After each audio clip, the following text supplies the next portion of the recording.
Então, eu vou falar sobre populações suscetíveis à nicotina. E eu tenho, para chegar lá, né, tem um caminho. Então, eu vou falar um pouquinho de produtos derivados do tabaco, um pouquinho de substâncias. Aí eu vou falar da nicotina, e aí eu entro nas populações suscetíveis, que eu já adianto para vocês que eu vou comentar sobre os adolescentes e pacientes psiquiátricos.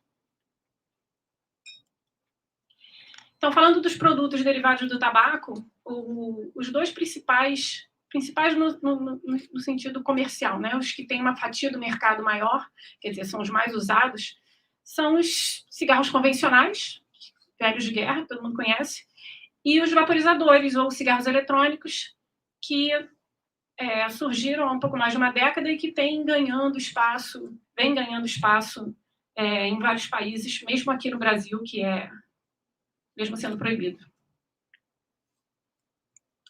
Bom, eu vou falar da nicotina, né? Mas não agora, só mais à frente, como eu mostrei antes. Então, eu vou só comentar sobre alguns produtos tóxicos presentes no tabaco. Acho que o Alex falou um pouquinho. O número de substâncias presentes no tabaco varia muito. Depende do produto, depende da indústria, depende da folha de tabaco que é usado. Então, você encontra na literatura desde 4.000 e poucas substâncias a 7.000 substâncias presentes. Nem todas são tóxicas, obviamente, mas tem muitas substâncias tóxicas. Eu vou só mencionar algumas, só para deixar vocês bem preocupados. Então, essa figurinha clássica da internet, né, mostrando alguns dos componentes tóxicos. O monóxido de carbono é um deles, né, que compete com o oxigênio pela hemoglobina, causa hipóxia, em doses altas pode causar morte. O tolueno é um solvente e é um possível carcinogênico, uma substância possivelmente carcinogênica. O cádmio e o arsênico são dois metais presentes no cigarro, ambos ambos comprovadamente carcinogênicos, e o polônio, que a gente gosta de mencionar, né, porque é uma substância radioativa presente no cigarro, se sabe da presença dela desde a década de 60, e também é um carcinógeno. Outras substâncias de interesse, né, para quem trabalha na neurociência, uma delas é o acetaldeído. O acetaldeído ele é gerado durante a queima de carboidratos presentes no cigarro, e ele é auto-administrado e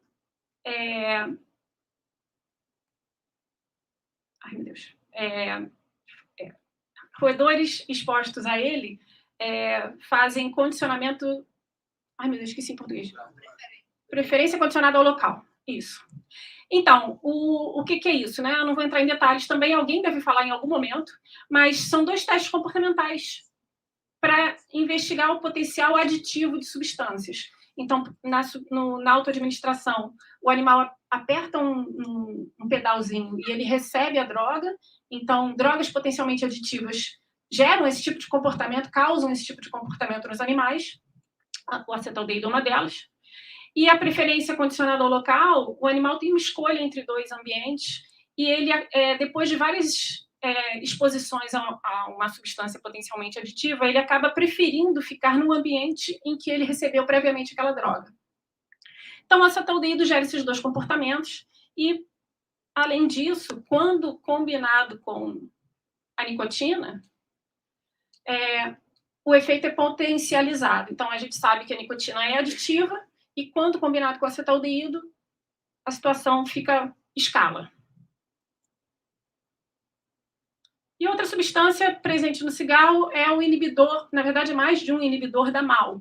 Então, a MAO está aqui, ó, esse Pac-Man aqui.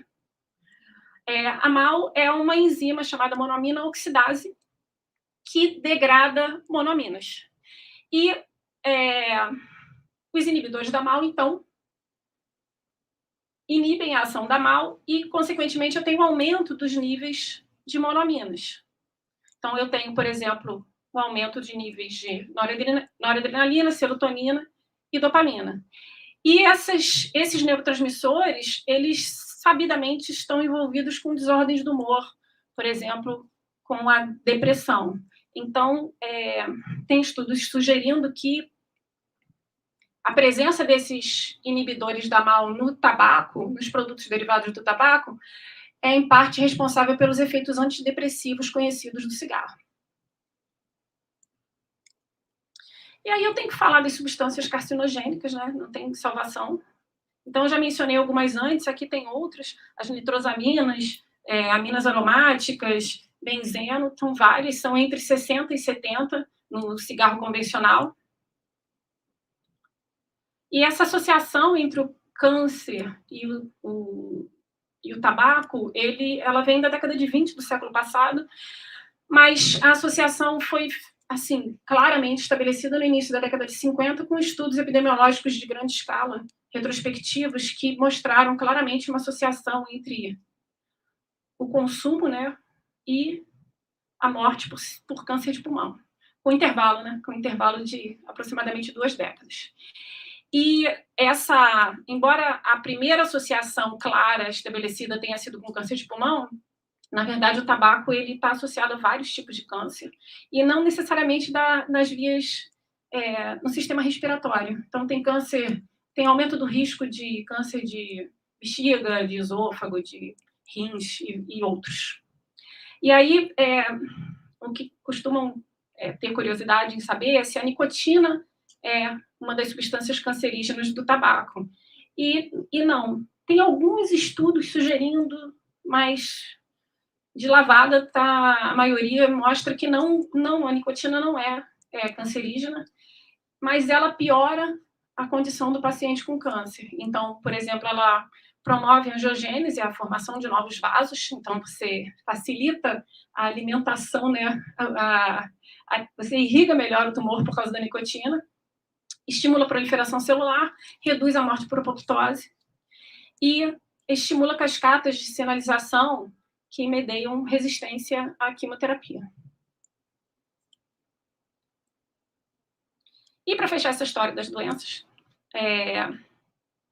tem várias outras doenças associadas ao uso de tabaco, doenças cardiovasculares, as clássicas, né, doenças do sistema respiratório, como bronquite, DPOC, enfisema e tal, disfunção erétil, que é muito importante também. E são várias as substâncias do tabaco associadas a essas doenças, né? Mas em todas essas doenças tem um dedinho da nicotina. Em todas elas, ela participa e tem um componente, ela é um componente também causador dessas doenças. Então, a nicotina está com tudo. Então, eu falei do cigarro convencional, né? E aí o segundo produto que eu ia mencionar são os cigarros eletrônicos. Então, eles são considerados, não é um consenso, mas é quase uma alternativa mais segura do que os cigarros convencionais, e isso porque um dos fatores é porque o cigarro eletrônico você aquece, mas não queima. E na queima, que é o que acontece no cigarro convencional, durante a queima você gera várias substâncias tóxicas presentes na fumaça do cigarro. Então, o vapor que é gerado no cigarro eletrônico, ele tem várias vezes menos quantidades tóxicas, menos quantidade de substâncias tóxicas. E então parece que só tem pontos positivos, né? Mas na verdade, então ele é considerado uma boa alternativa para redução de danos. Então, se você fuma um cigarro convencional, melhor você trocar pelo cigarro eletrônico. Mas por que tem tantas críticas no meio acadêmico? Porque hoje em dia o cigarro convencional ele é pouco apelativo para jovens, né? É diferente da minha geração, que você vê uma pessoa fumando, era super charmoso. Agora não é mais, é visto como uma coisa que não é agradável. Então, acredita-se que vários jovens que usam cigarro eletrônico, se ele não tivesse disponível, acessível, eles não fumariam cigarro convencional. Então, entre não fumar nada e fumar o cigarro eletrônico, é bem pior fumar o cigarro eletrônico. Então, a crítica, né, é que a gente pode estar gerando uma população de pessoas dependentes de cigarro eletrônico que não seria dependente se o cigarro eletrônico não tivesse acessível. Bom, essa figurinha é outra da internet clássica, e então ela deixa muito óbvio, né, que o cigarro convencional tem muito mais substâncias tóxicas do que o cigarro eletrônico. Isso aqui não é um cigarro eletrônico, né? Isso aqui é o líquido que é colocado num recipiente chamado tanque do cigarro eletrônico. Então, aqui, esse líquido é chamado de e-juice, então é um suco eletrônico do cigarro eletrônico. E aí tem diferentes modelos de cigarro, né? Esse é um dos modelos em que você vira esse líquido para preencher um recipiente. Tem outros modelos em que você tem um cartuchinho que você só encaixa. Já vem prontinho, é só encaixar e usar. E então, nesse juice, a gente tem a nicotina, e aí tem diferentes níveis, concentrações e muita oferta. Flavorizante, que tem mais ainda e que é considerado um grande chamariz para o uso, principalmente para jovens. Eu me sinto muito velha quando eu falo jovens. E a glicerina e o propileno glicol são duas substâncias que são usadas como veículo para vaporizar a nicotina, que é o principal, é o que eles estão querendo passar para o fumante, né? Tá, e quem é tóxico nessa história, né? Então, o propileno glicol e a glicerina são aprovados para o uso como aditivos de alimentos, mas já se sabe que quando eles são aquecidos nesse processo de vaporização, então, para gerar vapor tem que aquecer, só não chega na temperatura de combustão, mas tem que aquecer. E esse processo de aquecimento gera aldeídos tóxicos e cancerígenos. Por exemplo, aqui nessa figura, está mostrando o propileno glicol sendo aquecido, gerando formaldeído, formol, e acetaldeído, aquele que eu falei lá no início, que causa autoadministração e etc. E vários outros aldeídos são gerados. E esses aldeídos também são gerados, também estão presentes em flavorizantes, tá? Tem vários estudos listando assim, diferentes flavorizantes de diferentes marcas e os aldeídos presentes. E, naturalmente, a nicotina, né? Que a gente já falou mal o suficiente. Não vou falar mal agora mais dela, não. Bom, então, quando a gente fala de nicotina, então, eu falei de várias doenças, então, mas na nossa área de neuro, né, a gente sempre vai associar a nicotina à adição.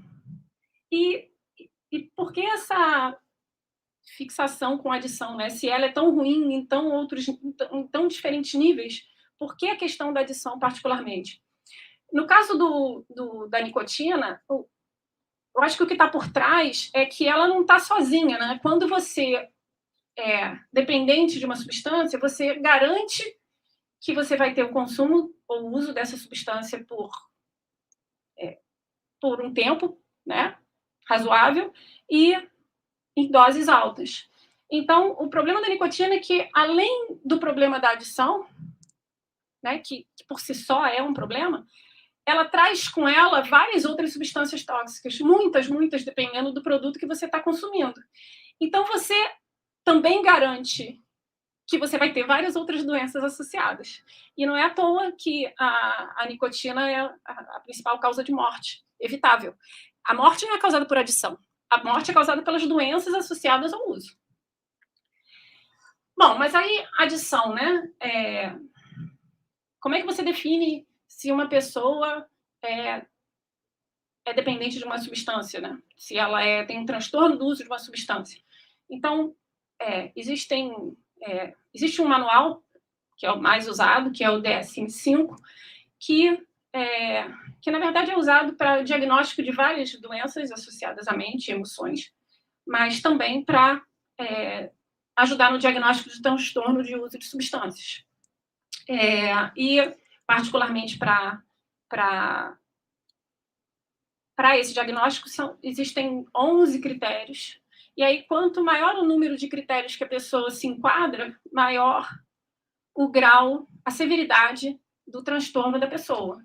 Então, começa com 2 ou 3 desses critérios, que é um transtorno leve, e mais de 6 critérios é um transtorno mais severo.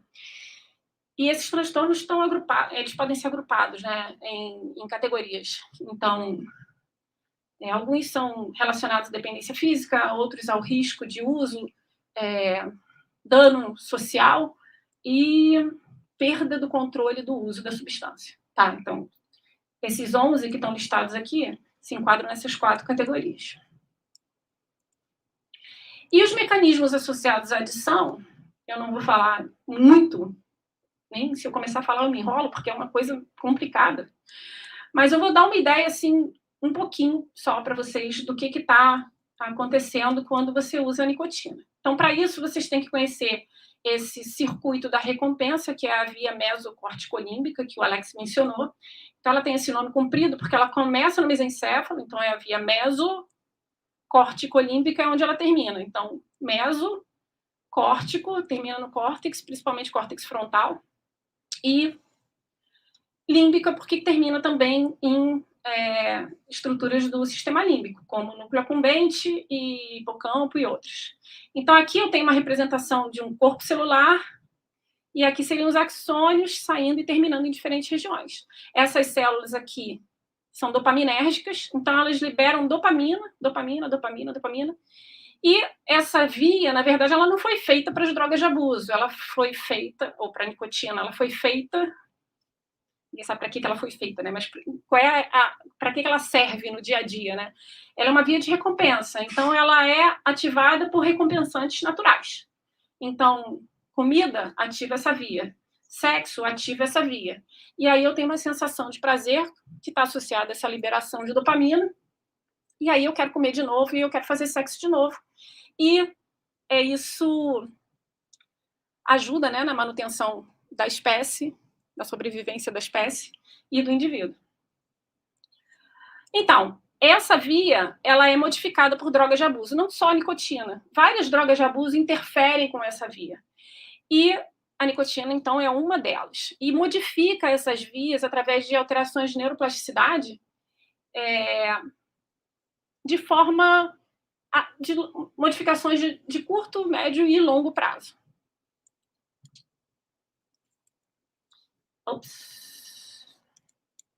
Então, aqui eu tenho aquela célula vermelhinha, aqui é o corpo celular daquela célula, no mesencéfalo, tá? Numa região chamada de área do tegumento ventral, e aqui eu tenho aqueles axônios que eu falei, termina no córtex, termina no núcleo accumbente, termina em um monte de lugar. Então, aqui é só uma representação de parte dessa via, e aqui é o núcleo accumbente, tá? Então, aqui o que eu estou mostrando? Que além dessa célula, nada que pode ser complicado será simples, claro.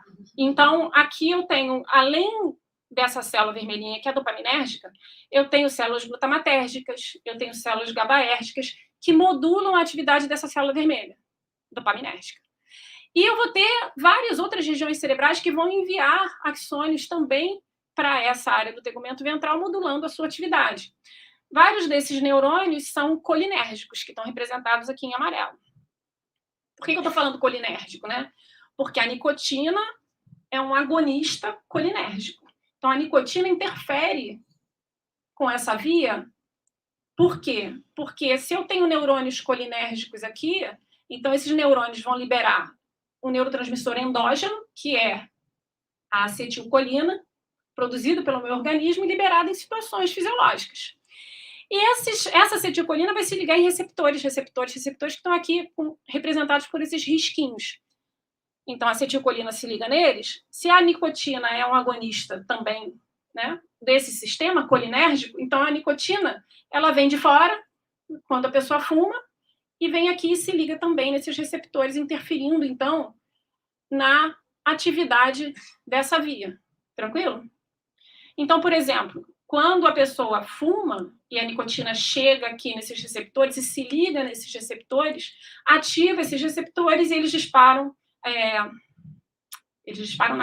Eles facilitam o disparo de potenciais de ação por essa célula dopaminérgica. Então, eu tenho aumento da frequência de potenciais de ação e aumento da liberação de dopamina aqui no final, nos alvos, por exemplo, no núcleo accumbente. Então, isso é uma resposta aguda da nicotina.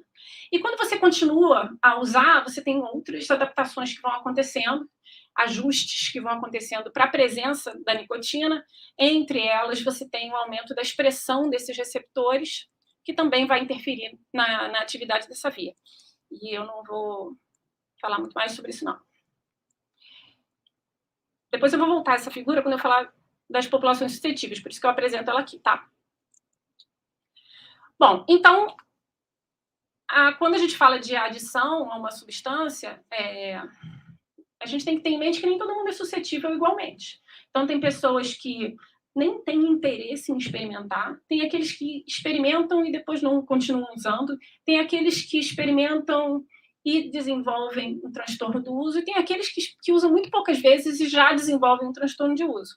E o que está por trás dessa diferença entre as pessoas não é totalmente conhecido, tá?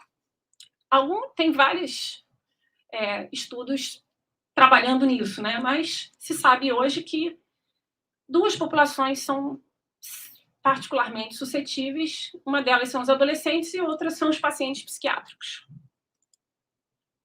Então, os adolescentes.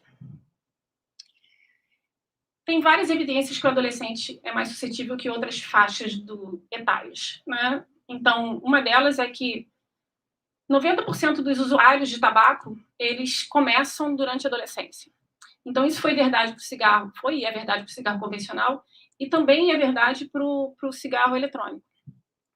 E o início do consumo durante a adolescência, ele está associado à dependência química de longa duração, mais longa duração, do que aqueles indivíduos que começam a fumar na idade adulta. E também começar a fumar durante a adolescência está associado a maior consumo na idade adulta, do que o indivíduo que já começa a fumar na idade adulta. E o adolescente, ele tem características que o diferenciam de outras faixas etárias. Por exemplo, os adolescentes, eles se arriscam mais, eles são mais impulsivos, eles buscam mais situações novas do que adultos, por exemplo. E eles têm como característica que o cérebro ainda não está totalmente maduro. Então, existem vários eventos que estão acontecendo ainda durante a adolescência que definem que o adolescente tem um cérebro em transição ainda. E não é só o ser humano que tem esse tipo de características. Então, os roedores também se arriscam mais, são mais impulsivos, buscam situações novas, e o cérebro também está em processo de maturação. E assim, vários estudos, a maior parte dos estudos que investiga efeitos da exposição à nicotina e mecanismos de ação usam modelos animais. Então, a gente aqui no laboratório... Não, nada disso, antes disso. Então, o que está acontecendo no cérebro, né, em maturação do adolescente? Tem muita coisa acontecendo, mas essa figura mostra algumas coisas que estão acontecendo nessa via mesocorticolímbica. Então, é aquela mesma figura, né? Essa aqui é o mesencéfalo, a área do tegumento ventral, aqui é o núcleo accumbente, e aqui eu mostro para vocês algumas características do adolescente que são diferentes do adulto e que podem estar por trás dessa suscetibilidade do adolescente. Então, por exemplo, essa célula dopaminérgica do adolescente, ela é mais ativa, não é em resposta a nada, ela é basalmente mais ativa. Então, ela libera mais dopamina, e aqui eu também tenho mais receptores dopaminérgicos para essa dopamina que está sendo liberada. Então, isso por si só já pode justificar uma resposta diferenciada quando você tem um estímulo, né? Por exemplo, a nicotina. O que mais? Os neurônios que modulam as células dopaminérgicas, eles estão em menor quantidade durante a adolescência, e isso pode estar associado a um controle deficiente, né? Menos eficiente dessa via mesocorticolímbica.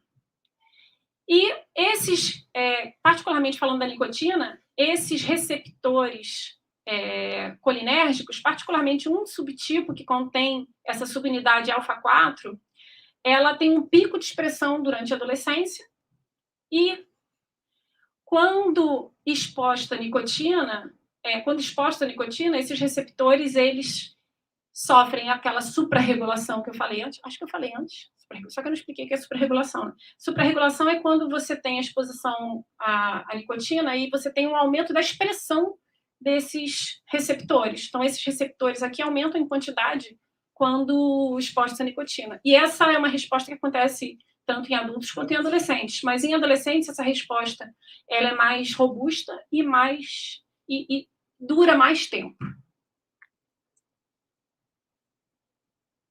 Bom, então lá no laboratório a gente trabalhou um tempo enorme com exposição à nicotina. O Alex falou um pouco de modelos que a gente usou, vai usar.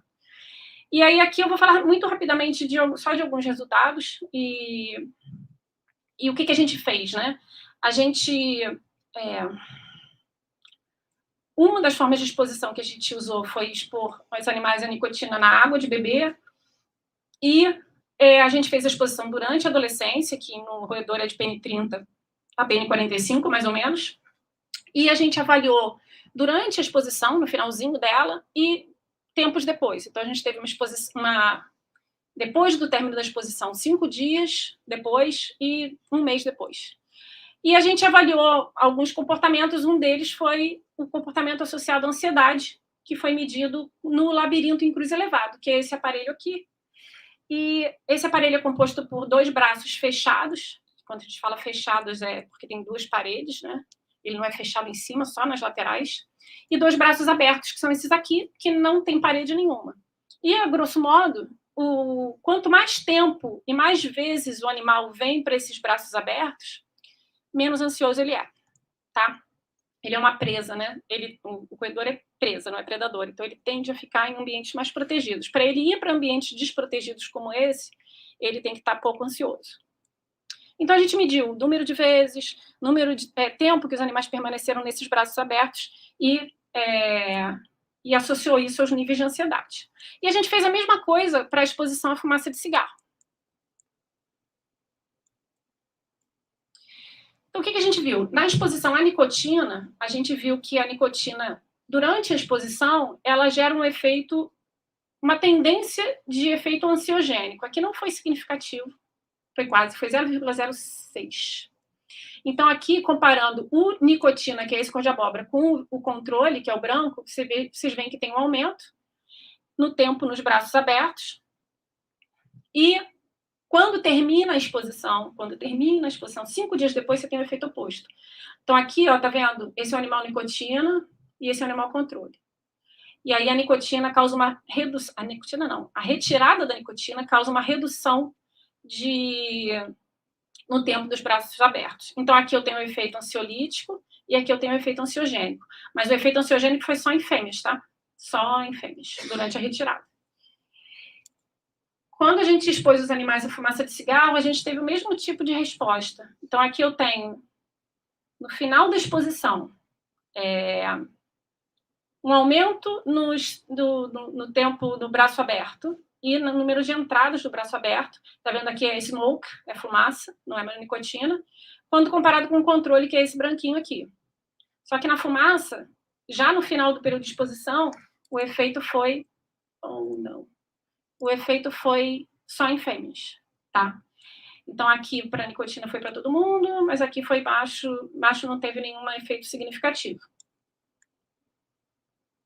E 5 dias depois do término da exposição, a gente também teve o mesmo tipo de resposta. Na nicotina, a gente teve esse efeito ansiogênico nas fêmeas, e aí aqui a gente teve com a fumaça a mesma resposta ansiogênica, a redução de tempo e entradas nos braços abertos. Então, a ansiedade, ela é um componente importante, tanto para a manutenção, quanto para a recaída do uso de tabaco. E esses dados aqui mostram que um dos componentes principais presentes na fumaça do cigarro, que faz esse tipo de modulação da resposta de ansiedade, é a nicotina. A gente viu também o sistema serotoninérgico, só nos animais expostos à fumaça. Então, a gente viu 3 componentes. Por que a gente viu o sistema serotoninérgico? Como eu falei antes, ele está associado a desordens do humor, entre elas ansiedade, transtornos de ansiedade e também depressão. Então, como a gente viu esses comportamentos nos animais no campo, no labirinto de cruz elevado, então a gente foi investigar também o sistema serotoninérgico. Então, a gente viu o transportador pré-sináptico. Então, quando a serotonina é liberada na fenda sináptica, uma parte dela vai ser transportada de volta. Então, ele modula os níveis de serotonina na fenda, se tem mais, se tem menos. E a gente mediu dois receptores serotoninérgicos, o 5-HT1A e o 5-HT2. Tá? Então, vou apresentar resultados só daqui do transportador e do 5-HT1A, porque a gente só mostra os melhores resultados, né? Então, a gente viu que esse aqui é o transportador no córtex e no hipocampo. E aí a gente viu uma redução da expressão desses transportadores no animal exposto à fumaça quando comparado com o controle no córtex. E no hipocampo, a gente teve a mesma resposta, mas só em fêmeas, tá? Como no comportamento. E o 5-HT1A, a gente teve uma redução da expressão no córtex, só em fêmeas, expressão do 5-HT1A. Falei já isso, né? Do receptor 5-HT1A, tá bom? Bom, outra população suscetível são os pacientes psiquiátricos. E dentre os pacientes psiquiátricos, os pacientes com esquizofrenia parecem ter uma associação, parecem ser ainda mais suscetíveis ao tabaco do que outros pacientes psiquiátricos. Então, a esquizofrenia é uma doença crônica que afeta 0,9% da população mundial, e ela é caracterizada por uma combinação de 3 tipos de sintomas. Os sintomas positivos, que são os mais conhecidos, né? Quando a gente fala em esquizofrenia, a gente sempre associa a delírios e alucinações. Os negativos, que são vários, entre eles apatia, anedonia, isolamento social, e cognitivos.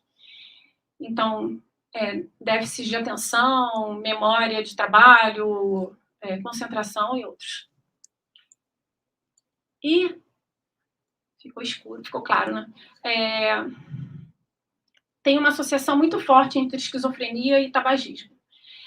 Enquanto que na população em geral, menos de 20% atualmente da população é fumante, no paciente com esquizofrenia, dependendo do estudo, né, varia de 50% a 90%. Obrigada. E essa associação entre as duas doenças, ela se estabelece muito cedo. Então, enquanto a esquizofrenia tem um diagnóstico ali no início da idade adulta, os sintomas da esquizofrenia, eles já surgem antes. Então, na adolescência, você já tem os sintomas da esquizofrenia, eles vão se agravando até um diagnóstico na idade adulta. E é justamente nesse período onde você já tem os sintomas da esquizofrenia que a associação com o tabagismo acontece. Lembra que 90% dos fumantes começam a fumar durante a adolescência? Então, quando tem o diagnóstico na idade adulta, de 50% a 60% dos pacientes diagnosticados já são fumantes. E apesar dessa associação precoce, né, os mecanismos associados a esse estabelecimento são muito pouco conhecidos. E aí, no laboratório, a gente começou a utilizar modelos de animais de esquizofrenia para investigar essa associação. Então, a gente usa, atualmente, um modelo farmacológico, que é a disposição à fenciclidina. A fenciclidina é um bloqueador dos canais NMDA de glutamato. E aí, tem vários modelos de esquizofrenia, né? Mas a fenciclidina, ela, quando é usada em humanos, ela produz, né? O indivíduo que usa a fenciclidina, ele tem sintomas de esquizofrenia, né? Esquizoide, né? E o paciente com esquizofrenia, ele tem um agravamento dos sintomas. E em roedor, você tem também uma série de alterações comportamentais que são associadas a esses comportamentos com esquizofrenia.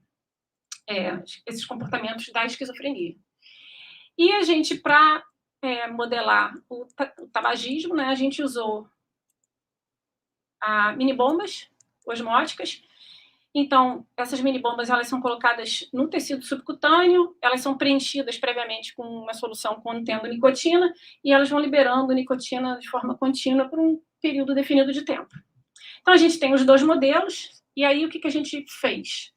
A gente avaliou o comportamento de atividade locomotora, a atividade locomotora dos animais. Então, a gente usou campos abertos, como está representado aqui, e a ideia era verificar o que acontece com a repetição da exposição à fenciclidina.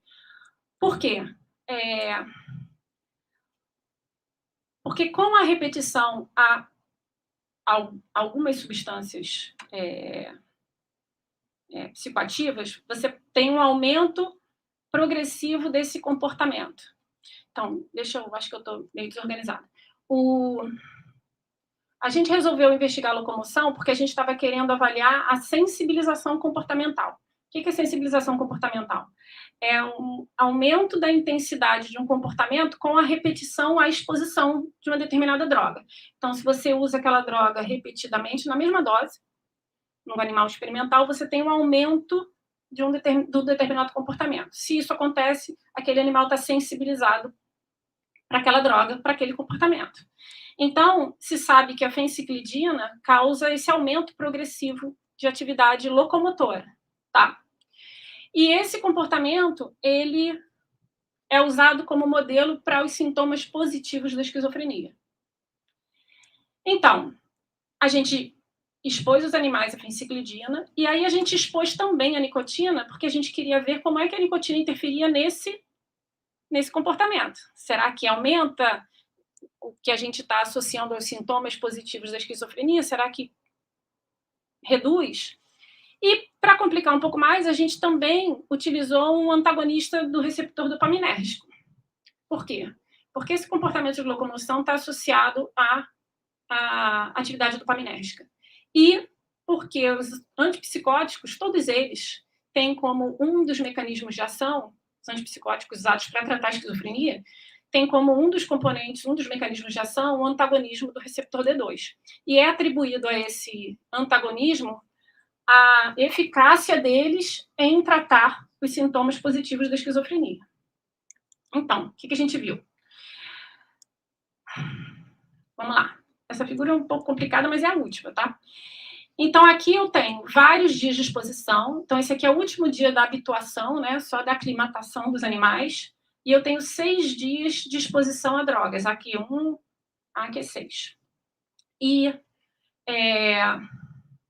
eu tenho também 4 intervalos. Então, esses 1, 2, 3 e 4 são intervalos em cada dia de teste. Porque o teste demorou 60 minutos, cada dia 60 minutos. E aí eu dividi em intervalos para avaliar o que está acontecendo ao longo do tempo. O que eu vou apresentar para vocês? Só o que acontece no terceiro intervalo. Porque nesse terceiro intervalo é quando eu administro a fenciclidina, que é o modelo da esquizofrenia. Então, eu administro a fenciclidina em todos os animais.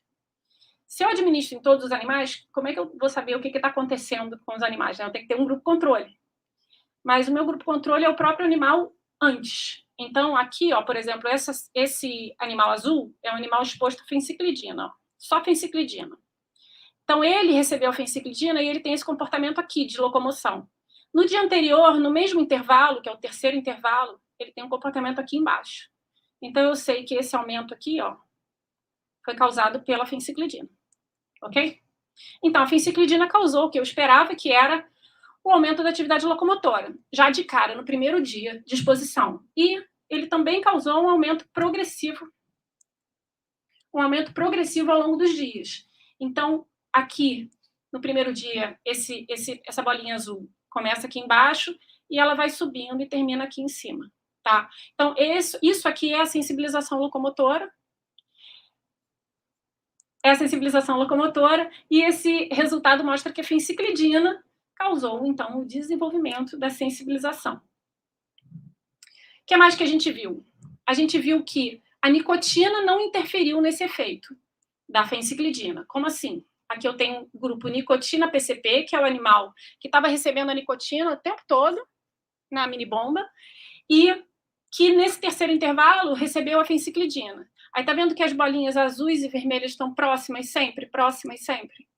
Então, a nicotina não alterou o efeito da fenciclidina. Nem melhorou, nem piorou. O que mais que a gente viu? Próximos grupos.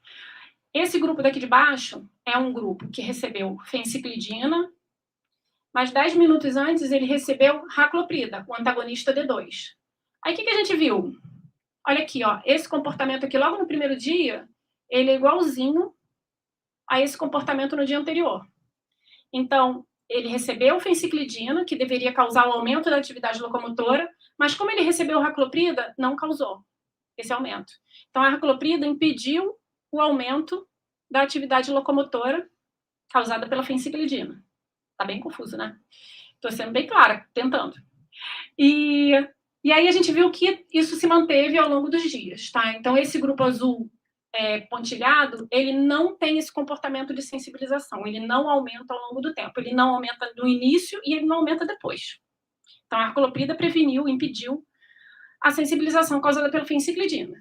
E o último grupo é o grupo exposto a todas as drogas ao mesmo tempo agora. Então, na verdade, esse grupo vermelhinho aqui de baixo, ele recebeu a nicotina nas costas o tempo todo, a fenciclidina para aumentar a atividade locomotora e a racloprida, 10 minutos antes. O que a gente viu? A gente viu que a atividade dele foi a menor de todas. Então, a racloprida, por si só, impediu o aumento causado pela fenciclidina e a presença da nicotina acentuou, potencializou o efeito da racloprida. Então, a nicotina potencializou a inibição causada pela racloprida. Isso aconteceu nos 3 primeiros dias, tá? Então, nesses 3 primeiros dias, os dois grupos são diferentes, ó. E isso foi sendo mitigado ao longo dos dias. Então, aqui no final, ó, esses dois grupos estão aqui embaixo ainda, mas eles já são iguais. Então, é um efeito transitório da nicotina. E isso é interessante porque em pacientes que usam antipsicóticos, né, que tem esse componente de antagonismo do D2, igual a racloprida,